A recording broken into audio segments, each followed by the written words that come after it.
Welcome to another episode of Digital Painting Outdoors. I'm artist Aaron Rutten, and in this video I return to Green Lake, which is a park in Seattle, Washington. I'm going to do a drawing while the sun is about to set here, and the sun's kind of off to my left. You can't see it very well in the reference painting because the photo I took didn't quite do it justice, but you'll see as I progress through this painting how it's supposed to look. So the sun is really blasting me. I'm wearing sunglasses so that I'm not getting blinded. But what's good is in this painting, I'm using the Wacom Cintiq Companion, whereas before I had been using the Microsoft Surface Pro. And while the Microsoft Surface Pro did work for painting outside, it didn't work very well because there was a lot of glare from the glossy screen, and the screen was just too small overall and lacked the shortcut buttons to make it a streamlined experience while painting.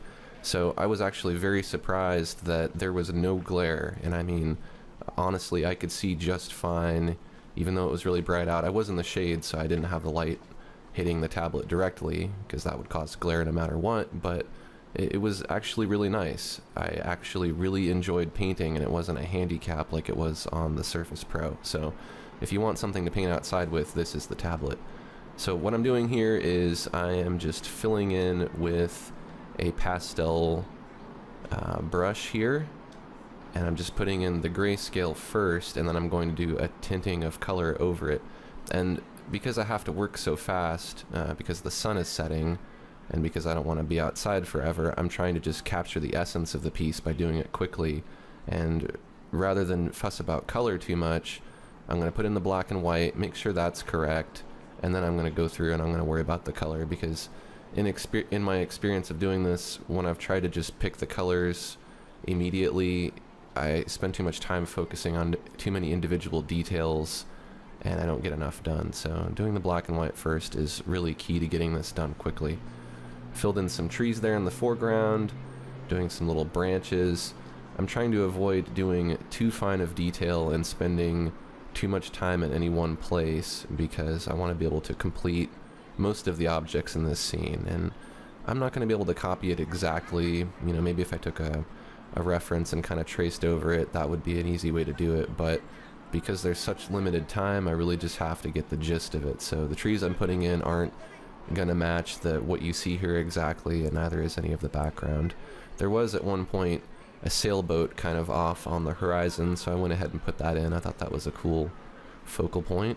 The light again is off to the left, so I'm making sure that these trees have the highlights off on the left side, as does just about everything else in the piece. It's going to be brighter on the left side and darker on the right. Putting some little details in the trees because there's those little dark spots and knots and things.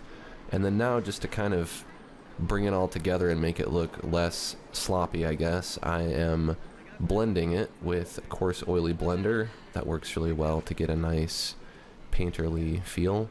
I'm not necessarily going to make this look like a pastel piece or any one particular medium. I'm really just trying to be spontaneous, but at the same time get it done in the limited amount of time that I have. I'm going to experiment here and there and try some things that I don't like and do some undos. Right now what I'm doing is I'm adding some texture with a chalk brush, using the chalk and the paper textures in Corel Painter, and then now I'm painting over it, and I'm probably going to blend it here pretty soon. And you'll see that experimenting doesn't always get you the results that you want, but it's not going to hurt you to experiment as long as you're not spending too much time doing it. So trying some things, sometimes they work, sometimes they don't, and when they do work I keep them. When they don't work I just blend over them or paint over them, rather than getting stuck anywhere. Kind of going back to the boat, trying to get it to look right, and just trying to put in a few little extra details in the background to make that stand out. I wanted to put more detail in the background because if you look across the lake here, you can see to the other side, and there's a bathhouse, and I thought that would be cool to put in, but I ended up kind of having that area blocked by the tree in the composition, so there wasn't really anywhere to put it in that felt right, so I just kind of skipped it and put a few little dots and things in the background. You'll notice I lean over to the left now and then and I type on my keyboard. It's really nice to have this thin, light, portable Bluetooth keyboard. It works really well to label my layers. And then now I'm doing leaves using my leaves knife, which is a custom brush I made in Corel Painter. And it really makes a pretty easy leaf shape rather than trying to do it with any other brush. I like it a lot. It's kind of spontaneous, but it's very effective. And then because I put the leaves kind of on top of the trees layer, what I'm doing is I am erasing some of the leaves that overlap the tree so that it looks like the leaves are all behind the tree.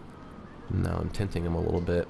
I'm trying to work on very few layers here, and because I didn't spend a lot of time thinking about this ahead of time and planning it out, I wasn't as efficient as I normally would be when I'm planning out a painting, so the layer order got kind of messed up. I end up working from the front to the back a lot more than I would normally, and vice versa. I kind of jump around a lot. There's places where I should have really just focused on the background first, especially the water on the right side. I ended up drawing the trees in too quickly, so you'll see here I try to kind of paint in between, which is not something I would normally do. When I'm painting landscapes at home in my studio, when I have more time to think about it, I can really break things down into the layers and go, okay, I need to do the sky first, and then the water, and then so on. So now I've added a new layer, which is a multiply composite method, and it's allowing me to add some tinting. I added an overall blue, and then I'm adding a kind of light cream color near the horizon. And because at this point, you might notice on the trees, the sun is really starting to go down and the light is kind of changing. So when I started this composition, the lighting was totally different, and now it's giving me a whole different vibe. So as I'm adding the color, I'm kind of changing what I had planned to do originally, and I'm going to add more orange on the left and more purple and blue on the right. For the trees in the background, I'm giving them some variety by tinting some of them kind of warm and then some of them green, filling in the trees and kind of removing some of the shadows, adding in more of that orange since they're starting to look more orange to me. And just overall trying to clean things up a little bit, doing a little bit of blending, adding a little bit of purple just for something to kind of make it pop. Doing a little bit of a vignette to draw the focus in towards the center. And it's really just kind of adding and subtracting here until you get it to look right. You know, you just keep going and keep going and keep going until you get as much done as you can. And starting to realize I've only got so much time left here before the lighting is going to change altogether and the sun's going to go down. So I'm going to have to kind of wrap things up, which is what I'm doing at this point. I'm kind of flattening my layers down and just kind of blending everything together. I'm using the glow brush a little bit to add some light, because that's kind of what I'm seeing off to the left is the light really blasting me in the face. So I'm kind of trying to replicate that here in the painting. So I'm going to add a little more detail to the leaves and make a few of them come in front of the trunks. And then I'm going to have an almost finished painting. If you enjoyed watching me paint outside, please take a quick second to like this video and click the subscribe button, and you'll be able to see all of my latest videos and updates. I plan to do more of these in more exciting locations than just the lake. So I hope you'll join me again for another episode of Digital Painting Outdoors. I have a finished piece here after I draw a few more twigs, and this is what the final painting looks like.